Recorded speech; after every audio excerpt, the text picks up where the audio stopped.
قرآن مجید میں اللہ تعالیٰ نے اپنی عبادت کے ساتھ ہی والدین کے ساتھ نیکی کرنے کا حکم ارشاد فرمایا ہے۔ کئی جگہوں پہ قرآن مجید میں ارشاد فرمایا، سورہ بقرہ میں پہلے پارے میں فرمایا اللہ کے علاوہ کسی کی عبادت نہ کرو اور اپنے والدین کے ساتھ احسان کرو۔ والدین انسان کے لیے کتنا بڑا درجہ رکھتے ہیں، کیا ان کے ساتھ تعلق رکھنا، ان کی خدمت کرنا، ان کے ساتھ اچھے طریقے سے پیش آنا یہ ایک معاشرتی ضرورت ہے؟ کیا یہ ایک خاندانی تقاضا ہے یا اچھے اخلاق والے ہونے کی علامت ہے؟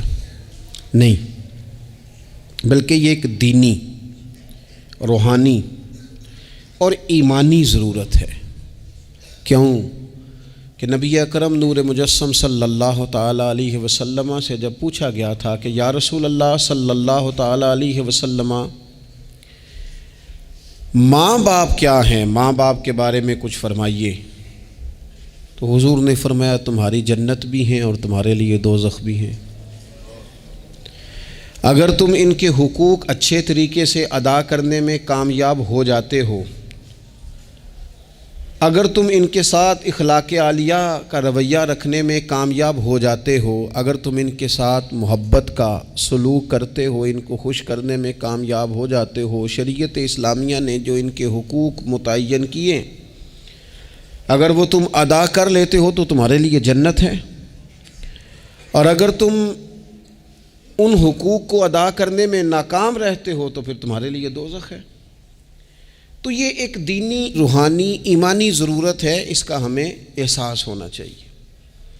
ظاہر ہے ہم انسان ہیں اور والدین بھی انسان ہیں، ایسا نہیں ہو سکتا کہ ان کا رویہ ہمیشہ ہی ٹھیک ہو۔ یہ کیسے ممکن ہے کہ وہ کبھی خطا نہ کریں؟ یہ کیسے ہو سکتا ہے کہ کبھی ان کے رویے میں ترش روئی نہ آئے، وہ کبھی تلخ نہ بولیں؟ یہ بھی بہت ساری جگہوں پہ دیکھا گیا ہے، اور یہ 100% حقیقت ہے کہ بعض مقامات پر والدین انصاف بھی نہیں کر پاتے۔ لیکن ایک مسلمان بیٹے کو کیا حکم دیا گیا ہے، اور اس سے شریعت نے یہ مطالبہ کیا ہے کہ والدین کا جو معاملہ ہے، ان کا جو رویہ ہے، اس کے لیے وہ رب کی بارگاہ میں جواب دہ ہیں۔ ساری عدالتیں دنیا میں تو نہیں نہ لگنی، ایک عدالت صبح قیامت بھی تو قائم ہوگی۔ اگر وہ کہیں کسی مقام پر، کہیں جگہ پر وہ کسی غلطی کا شکار ہیں تو عند اللہ جواب دیں گے۔ ہم کیا کریں؟ تو حضور علیہ الصلوۃ والسلام نے فرمایا اگر تمہارے ماں باپ تم پر ظلم بھی کریں تو تم نے پھر بھی نیکی کرنی ہے۔ تمہارے رویے سے خیر ہی پھوٹنی چاہیے، تمہارے لب و لہجے سے ان کے لیے ہمیشہ خوبصورت رائے کا اظہار ہی ہونا چاہیے، تمہارے بازو ان کے لیے ہمیشہ کھلے رہنے چاہیے، اور تمہیں ان کے معاملے میں ہمیشہ اپنے رب کو جواب دینے کا تصور قائم رکھنا چاہیے، تمہارے اندر کہیں کمزوری نہ آئے۔ میں بڑی دیر سے اپنے دوستوں کی توجہ اس بات کی طرف مبذول کرا رہا ہوں کہ انسان کے ساتھ ہی ساری چیزیں رہتی ہیں، بیماریاں بھی، پریشانیاں بھی، کاروبار کا اتار چڑھاؤ بھی۔ انسان کے ساتھ دوستوں کی کبھی وفاداری، کبھی بے وفائی، کبھی بچوں کے مسائل، کبھی دیگر رشتہ داروں کے مسائل۔ اسے حکم یہ دیا گیا ہے، اسے سمجھایا یہ گیا ہے کہ وہ کسی ایک چیز میں الجھ کر باقی چیزوں کو بھولنا نہ شروع کر دے، کسی ایک پریشانی، ایک آزمائش کی وجہ سے اپنی زندگی کے سارے معاملات کو داؤ پہ لگانا نہ شروع کر دے، بلکہ وہ اپنے دل کو، اپنے سینے کو، اپنی طبیعت کو کشادہ رکھے۔ یہی معاملہ ماں باپ کے تعلق سے ہوتا ہے۔ ہم نہ ذرا دیگر کاموں میں بعض اوقات اس طرح کو الجھتے ہیں کہ اپنی اس اہم ذمہ داری سے ہم نظریں ہٹا لیتے ہیں۔ میرے نبی اکرم صلی اللہ تعالیٰ علیہ وسلم سے ایک شخص نے یہ عرض کیا تھا کہ یا رسول اللہ صلی اللہ تعالیٰ علیہ وسلم، میں نے نہ تیز دھوپ میں جلتی اور تپتی ہوئی زمین پر کئی میل کا سفر اپنی ماں کو اٹھا کے اس طرح کیا ہے کہ میرے پیروں میں جوتے نہیں تھے۔ اس پوری بات کو پھر سے آپ سمجھے بھلا میں نے کیا کہا، یعنی گرم زمین پر گرمیوں میں چلنا ایک انتہائی مشکل کام ہے، اور پھر گرمی اگر عرب شریف کی ہو اور صحرائی علاقہ ہو، اور پھر آپ نے ایک شخص کو بھی کندھوں پر اٹھایا ہوا ہو۔ یا رسول اللہ صلی اللہ تعالیٰ علیہ وسلم، گرم موسم میں گرم ریت پر ننگے پاؤں ماں کو اٹھا کر میں نے میلوں کا سفر کیا ہے۔ خدا را میری بات کو تقریر نہ سمجھنا، یہ ایک غلام نے اپنے نبی سے سوال کیا ہے۔ اس سوال کی لذت کو محسوس کریں اور پھر جواب کا حسن ملاحظہ کریں۔ عرض کی حضور، بڑا میں نے سنا ہے کہ ماں باپ کی خدمت کا حق ادا کرنا چاہیے، تو وہ میں کوئی حق ادا کر سکا ہوں، کوئی خدمت کر سکا ہوں؟ اس نے کہا میں نے میلوں ننگے پاؤں تپتی زمین پر صحرا میں سفر کیا ہے۔ تو محبوب کریم نے بھی اسے سبق یاد کرایا۔ اس نے اپنی طرف سے خدمت بتائی تھی تو حضور نے ماں کی شفقت بتائی۔ فرمایا جب تو پیدا ہوا تھا تو تیری ماں کو درد کے جھٹکے آئے تھے، وہ جو جھٹکے آئے تھے نا، ان جھٹکوں میں سے اب یہ ایک جھٹکے کا بھی تو حق ادا نہیں کر سکا۔ وہ جو درد کے جھٹکے تھے، وہ جو تکلیف تھی، کتنی مائیں دوران زچ کی دنیا سے چلی جاتی ہیں۔ وہ بیٹا پیدا کر گئی، خود رخصت ہو گئی، وہ جان پر کھیل گئی، لیکن ایک زندگی دنیا میں چھوڑ گئی۔ لیکن کیا کبھی ایسا ہوا ہے کہ کسی ماں نے کہیں کھڑے ہو کے کہا ہو کہ اوہو میں نے بڑا کام کیا ہے، میں نے بڑی خدمت کی ہے، میں نے یہ کیا ہے، میں نے یہ اعزاز دیا ہے؟ لیکن بچے تھوڑا سا کر کے نا، آپ نے ناراض نہیں ہونا، میں نے اپنے کانوں سے یہ باتیں سنی ہیں کہ جی الحمدللہ میں نے ابا جی کو حج کرایا ہے، شکر ہے اللہ کا جی، ابا جی میرے پاس ہی تھے جی، باقی بھائیوں کے پاس نہیں تھے۔ تو ابا جی کس کے تھے؟ پڑوسی نے حج کرانا تھا، آپ کے پاس تھے نا، تو آپ کے والد ہی تھے نا۔ آپ نے یہ 20 مرتبہ بتایا ہے کہ والد کی میں خدمت کرتا ہوں، میرے پاس رہتا، یہ بھی بتاؤ کہ ابا نے مجھے حصہ کتنا دیا ہے۔ ساتھ یہ بھی بیان کرو کہ صرف ابا ہی میرے پاس نہیں رہتا، میں نے بھی ساری زندگی باپ کے پاس ہی گزاری ہے۔ اس نے بھی کبھی کہا تھا چاروں میرے پاس ہوتے ہیں، پانچوں میں نے رکھے ہوئے ہیں۔ کیا مذاق ہے، کتنی چھوٹی سوچ ہے۔ اپنے والدین کے ساتھ بڑا رویہ عمدہ کیا جائے، کبھی نہ الجھنا۔ خبردار، ایک مقام پر ماں باپ کی نافرمانی کی جا سکتی ہے، وہ کب؟ جب وہ آپ کو دین کے مخالف چلنے کا کہیں، جب رب رسول کی مخالفت کا معاذ اللہ کہیں، اور مسلمان والدین یہ کبھی کہہ سکتے نہیں۔ باقی ہر کام میں ان کی فرما برداری ہے، ان کی خدمت ہے، ہر جائز کام میں ان کی بات کو تسلیم کرنا ہے۔ بلکہ حضرت اسماء بنت ابی بکر صدیق، حضرت صدیق اکبر رضی اللہ تعالی عنہ کی صاحبزادی ہیں، انہوں نے ایک دفعہ نبی پاک علیہ السلام کی خدمت میں ایک سوال بھیجا تھا۔ عرض کی یا رسول اللہ صلی اللہ تعالی علیہ وسلم، ماں مشرکہ ہے، اللہ رسول کو نہیں مانتی، معاذ اللہ، ماں مشرکہ ہے، تو حضور وہ مجھ سے ملنا چاہتی ہے، کیا میں اس سے حسن سلوک کر سکتی ہوں؟ تو نبی کریم نے فرمایا تیری تو ماں ہے نا، چل تو اچھا سلوک ہی کر، تو اپنا رویہ اس کے ساتھ ٹھیک رکھ، کیونکہ تیری والدہ ہے۔ میں آج حقوق والدین پر تقریر نہیں کرنے جا رہا، بس ایسے ہی مجھے خیال آیا۔ میں ایک دوست نے ایک سوال پوچھا ہے، مجھے اچھا لگا ان کا بات پوچھنا۔ انہوں نے یہ پوچھا ہے کہ اگر کسی شخص کے والدین دنیا سے چلے جائیں اور جانے کے بعد اسے احساس ہو کہ مجھ سے بڑی غلطیاں ہو گئیں، اسے احساس ہو کہ بڑی کوتاہیاں ہو گئیں، بڑی جگہوں پہ میں بھول گیا۔ بہت سارے لوگوں کو پچھتاوا ہوتا ہے کہ یار بڑی چیزیں تھیں جو ہم کر سکتے تھے پر ہم سے نہیں ہو سکیں۔ انہوں نے پوچھا جی کوئی اب بھی کوئی اس کا حل ہے؟ تو میں نے کہا ہے نا، ہم رسول رحمت کے ماننے والے ہیں صلی اللہ تعالی علیہ وسلم۔ نبی پاک صلی اللہ تعالی علیہ وسلم نے ارشاد فرمایا، الترغیب والترہیب میں حدیث موجود ہے، حضرت انس بن مالک رضی اللہ تعالیٰ عنہ حدیث کے راوی ہیں۔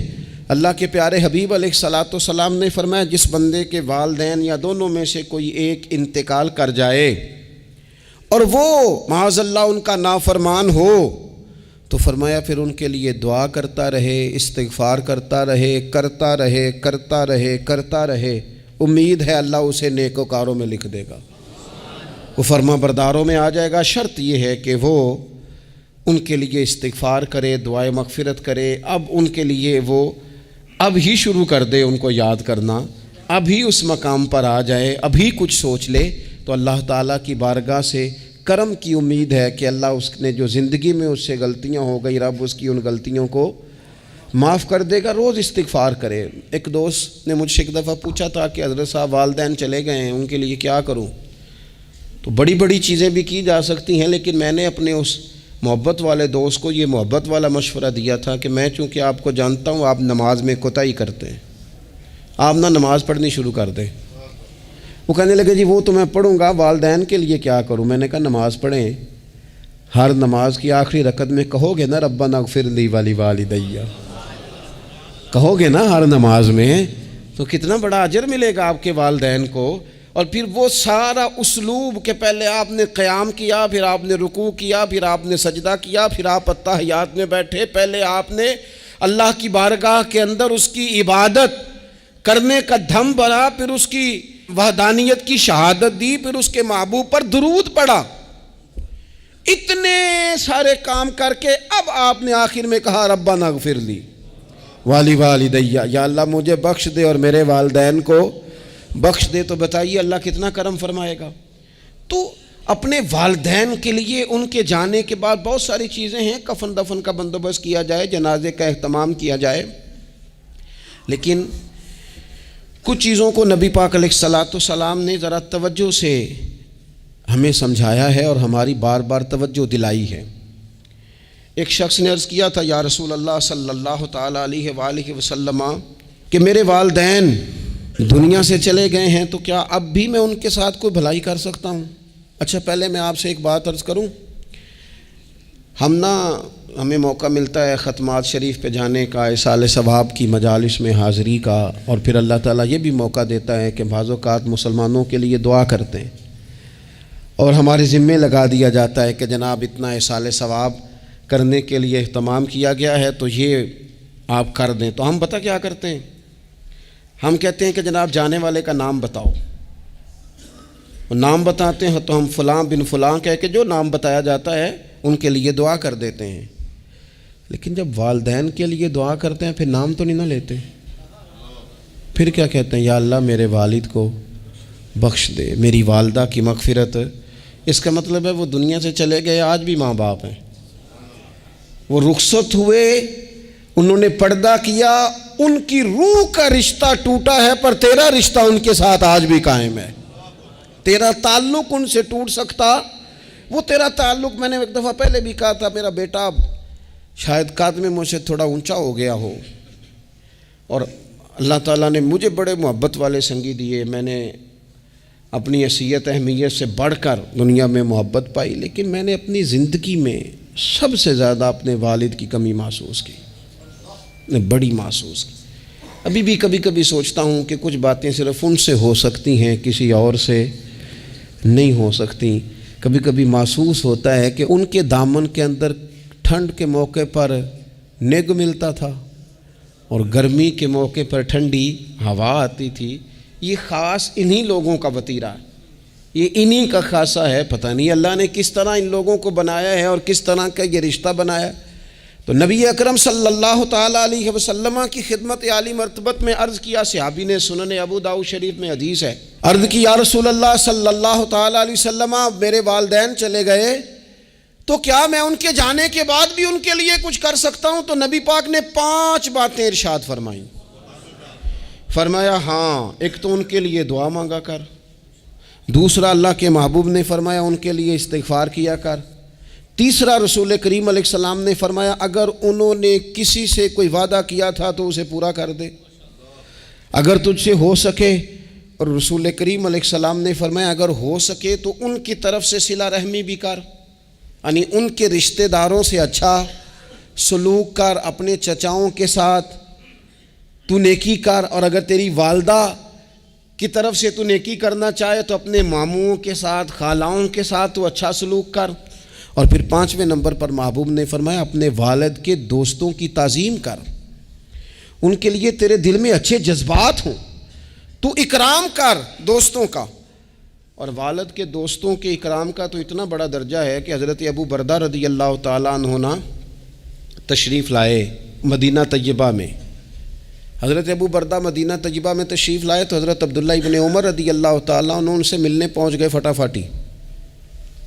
مصروف آدمی تھے حضرت عبداللہ ابن عمر، بہت بڑے مفتی تھے، لوگ ہر وقت مسائل پوچھتے تھے، حج کے سب سے زیادہ مسائل انہی کو آتے تھے، اور صحابہ میں ایک بہت بڑا مقام رکھتے تھے۔ حضرت عبداللہ ابن عمر فوراً حضرت ابو بردہ رضی اللہ تعالیٰ عنہ سے ملاقات کے لیے پہنچے، اور پہنچتے ہی فرمانے لگے آپ کو پتہ ہے میں آپ سے کیوں ملنے آیا ہوں؟ حضرت ابو بردہ کہنے لگے میں تو خود بڑا حیران ہوں کہ آپ ایک مصروف آدمی اور آپ ٹائم نکال کر کے میرے پاس تشریف لائے۔ فرمانے لگے اس لیے آیا ہوں کہ میرے والد آپ کے والد کے دوست تھے، حضرت فاروق اعظم کے دوست تھے آپ کے والد، اور یہ صحیح ابن حبان میں یہ لفظ موجود ہیں۔ حضرت سیدنا عبداللہ ابن عمر رضی اللہ تعالیٰ عنہ فرمانے لگے نبی پاک علیہ السلام نے فرمایا ہے کہ جو اپنے والد کی قبر میں ان سے اچھا سلوک کرنا چاہے وہ والد کے دوستوں کے ساتھ اچھا سلوک کرے، وہ اس رویے کو، اس محبت کو قائم کرے، اس چیز پر خاص اہتمام کرے، خاص ذوق دے۔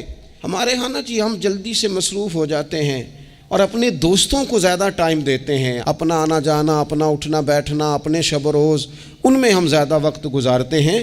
کرنے کا کام یہ ہے کہ تھوڑا ٹائم نکال کے، تھوڑی فرصت دیکھ کر اس پر تھوڑی توجہ دی جائے۔ اسی طرح معروف روایت سیاستہ میں موجود ہے، حضرت مالک بن دار کہتے ہیں کہ میں حضرت عبداللہ ابن عمر کے ساتھ جا رہا تھا تو میں نے دیکھا ایک بدو ننگے پاؤں اور ننگے سر آ رہے ہیں۔ حضرت عبداللہ ابن عمر نے فٹافٹ انہیں اپنی سواری بھی دے دی، سیاستہ سے حدیث عرض کر رہا ہوں، سواری بھی دے دی اور پگڑی بھی دے دی۔ فرماتے میں نے عرض کی حضرت عبداللہ ابن عمر سے کہ حضور یہ بدو ہیں، یہ تو تھوڑے سے نذرانے پہ بھی خوش ہو جاتے، آپ کوئی عام معمولی سا تحفہ بھی دیتے تو راضی ہو جاتے، اور آپ نے پگڑی بھی دے دی اور گھوڑا بھی دے دیا۔ حضرت عبداللہ ابن عمر کہنے لگے یہ کوئی عام آدمی نہیں، یہ میرے والد کے دوست ہیں، اور والد کے دوستوں سے محبت کرنا یہ ہمیں رسول رحمت نے سکھایا ہے، کیونکہ اصلاں نال جے نیکی کریے تو نسلاں تاک نہیں پول دے۔ محبتوں کو قائم رکھنا، ان کو دوام دینا۔ ہمارا تو چچا کے ساتھ سلوک نہیں رہتا، توجہ نہیں رہتی۔ ہم نے اصالِ ثواب کا جو مفہوم بنا لیا ہے وہ بڑا گڑبڑ ہے۔ اگر تو کسی کے پاس بہت زیادہ پیسے ہوتے ہیں تو وہ اصالِ ثواب کی محفل ویسے ہی ایک سیاسی اجتماع بن جاتی ہے، اور جو عام لوگ ہیں ان کا زور کہیں نہیں چلتا، تو چلو مسجد میں تو چلتا ہی ہے نا، وہ آ کے کہتے ہیں مولوی صاحب کو کہ بچے بھیج دیں اور پورا قرآن پاک پڑھانا ہے ہم نے۔ بھئی نبی پاک علیہ السلام نے تو فرمایا جتنی دیر دل جمے اتنی دیر پڑھو، آپ نے کیوں پابند کیا پورا پڑھنے کا؟ اور پھر اللہ تبارک و تعالیٰ اگر معاف فرمانے پہ آئے، وہ تو پتر بسم اللہ بھی پڑھے تو اللہ باپ کو معاف فرما دیتا ہے۔ شرط یہ ہے کہ خلوص ہو، وہاں تو معیار دیکھا جاتا ہے، مقدار تھوڑی دیکھی جائے۔ تو اصالِ ثواب تو یہ ہے کہ آپ ضرورت دیکھیں کس چیز کی ہے۔ ہمارے ہاں منوں کے حساب سے کھانے پک جاتے ہیں، بڑی بڑی لمبی دعوتیں ہوتی ہیں، بڑا کچھ ہوتا ہے، لیکن جو ضرورت ہوتی ہے، ضرورت کو ہم نہیں دیکھتے۔ اگر آپ کوئی اور کام ضرورت کا کرا دیں نا، کروڑوں روپیہ آپ نے لگا دیا ختمات پہ اور فلاں پہ، اور جس قبرستان میں آپ نے والد کو دفن کیا اس میں تو غریبوں کے لیے مزید جگہ ہی نہیں دفن کرنے کی، تو یہ اچھا اصالِ ثواب نہیں تھا کہ قبرستان کی جگہ بڑھائی جاتی، یہ اچھا اصالِ ثواب نہیں تھا کہ مسجد کا ماحول دیکھا جاتا، علاقے کے غرباء پر نظر کی جاتی، وہ لوگ جو بیچارے قرض کے نیچے آ کے پوری طرح دب گئے ہیں، نفسیاتی مریض ہو گئے، ان غریبوں کو دیکھا جاتا، یہ اصالِ ثواب نہیں تھا۔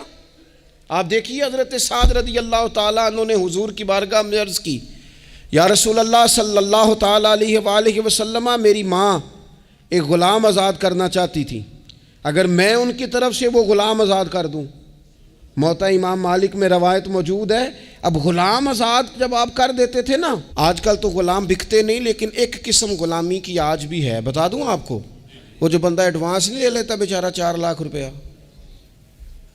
پھر اس کو تنخواہ بھی پوری نہیں ملتی، پھر اس کی جان بھی نہیں چھوٹتی، وہ کہیں اور جا بھی نہیں سکتا۔ بھئی آپ ایڈوانس دیں گے کسی کو، اس کو خرید تو نہیں نہ لیں گے، اس کی مجبوری تو نہیں نہ خریدیں گے، اللہ کو ناراض تو نہیں نہ کر لیں گے۔ آپ ایڈوانس دیں لیکن پھر اسے تنخواہ بھی تو اتنی دیں جتنی معاشرے میں روٹین سے ہوتی ہے۔ یا رسول اللہ اگر میں غلام آزاد کر دوں اپنی ماں کی طرف سے، چل تو بھی کسی کو ایڈوانس معاف کر دے ماں باپ کی طرف سے، چل تو بھی کسی کو چھوڑ دے قرضہ ماں باپ کی طرف سے چھوڑ دے، کچھ نہیں ہوتا۔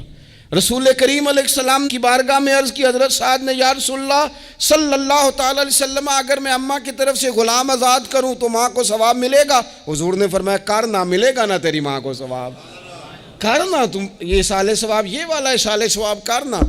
حضرت سعد رضی اللہ تعالیٰ عنہ نے ایک مقام پر یہ بھی عرض کیا تھا، ابو داؤد شریف میں موجود ہے کہ یا رسول اللہ صلی اللہ تعالیٰ علیہ وسلم میری ماں کا انتقال ہو گیا، ان کی طرف سے کچھ کرنا چاہتا ہوں، کیا کروں؟ میں آپ سے عرض کرتا ہوں نا، تنقید کرنا تو آسان کام ہے، تو بنائے نا کسی مدرسے میں کمرہ جہاں طالب علم پڑھیں، والدین کی طرف سے بنائیں، جا کے دیکھو نا۔ یہ بات کرنا تو آسان ہے کہ ہسپتالوں میں ایک ایک بیڈ پہ 4 لوگ پڑے ہیں، تو آپ اپنے والد صاحب کی طرف سے ہسپتال میں 2 کمرے بنوا دینا، آپ کو 20 بیڈ پہنچا دینا۔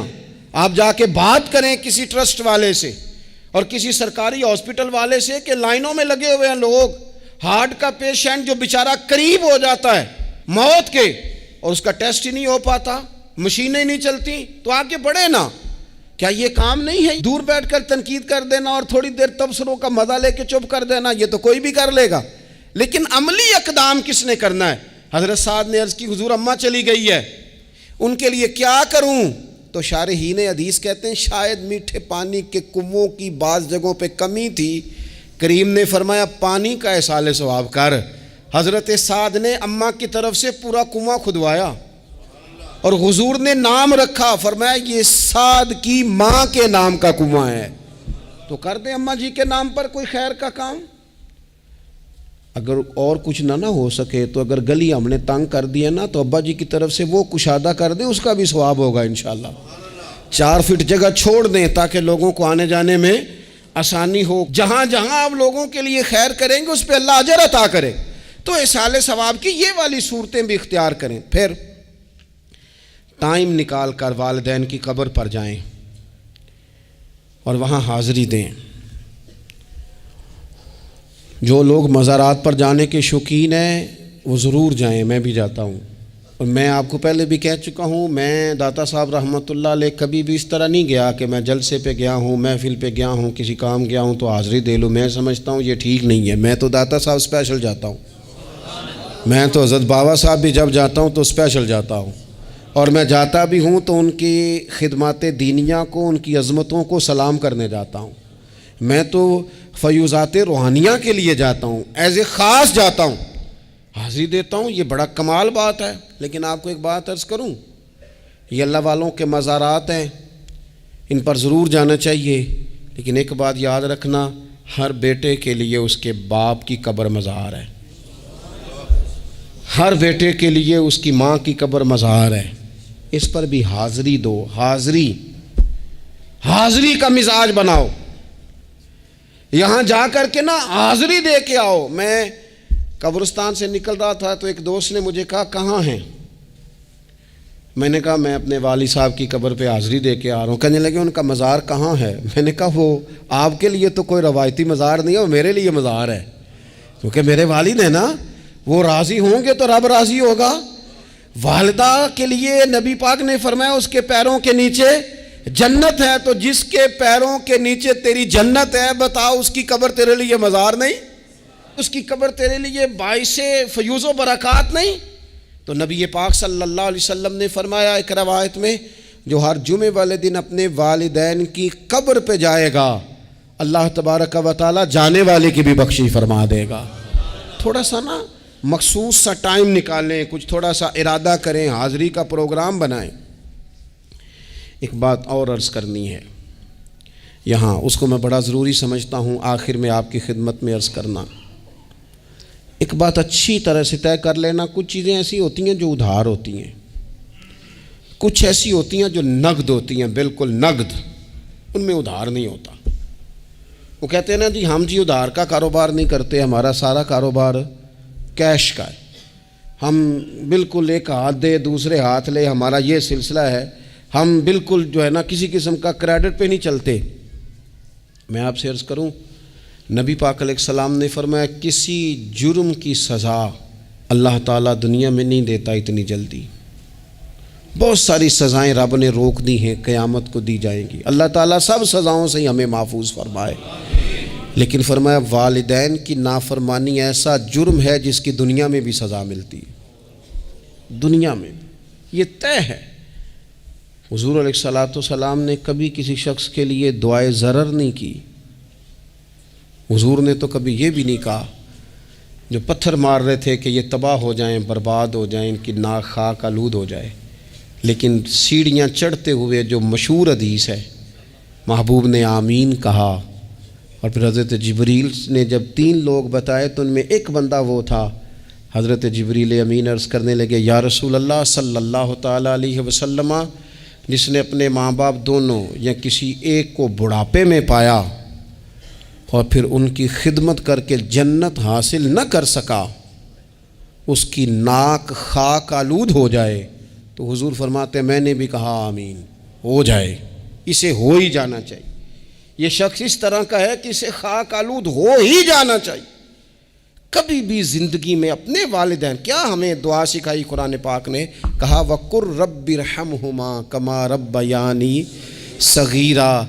آپ کہیے، آپ یہ دعا کیجئے کہ اے میرے پروردگار ان دونوں پر رحم فرما جنہوں نے بچپن میں مجھے پالا، ان دونوں پر رحم فرما۔ اپنے والدین کے لیے اپنے تھوڑے سے دل کو بڑا کریں، کچھ چیزیں اپنی زندگی میں طے کریں، کچھ معاملات اپنی زندگی میں۔ ہمارے ایک استاد تھے گوجرانوالہ میں، نام لیتا ہوں، حضرت مفتی عبداللطیف صاحب رحمۃ اللہ علیہ، یہ حضرت محدث اعظم کے شاگرد ہیں، اور اعلیٰ حضرت کے بڑے صاحبزادے حضرت حجت الاسلام مولانا حامد رضا خان صاحب رحمۃ اللہ علیہ کے یہ شاید واحد مرید تھے ہمارے شہر میں، مفتی عبداللطیف صاحب قادری حامدی۔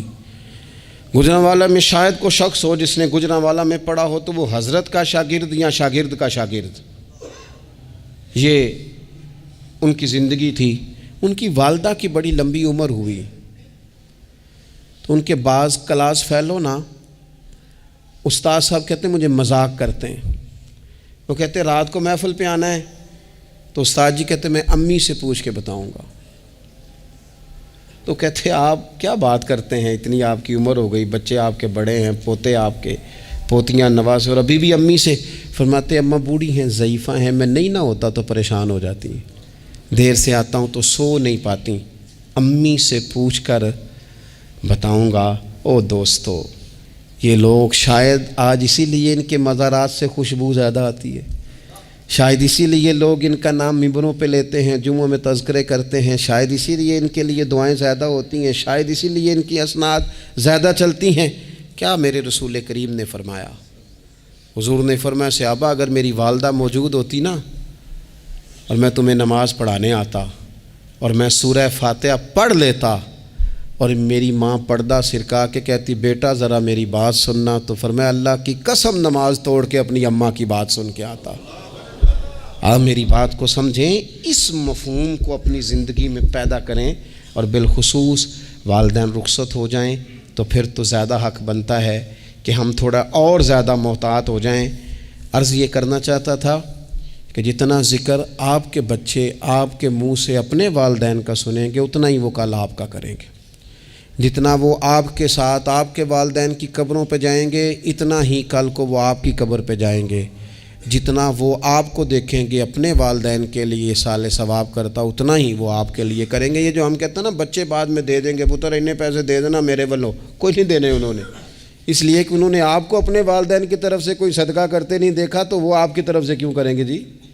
یہ تو رواج ہے جو آپ نے ڈالنا ہے تو یہ گھر میں ڈل جانا ہے۔ اللہ تبارک و تعالیٰ کی بارگاہ میں دعا کرتا ہوں اللہ ہمیں سمجھ نصیب کرے۔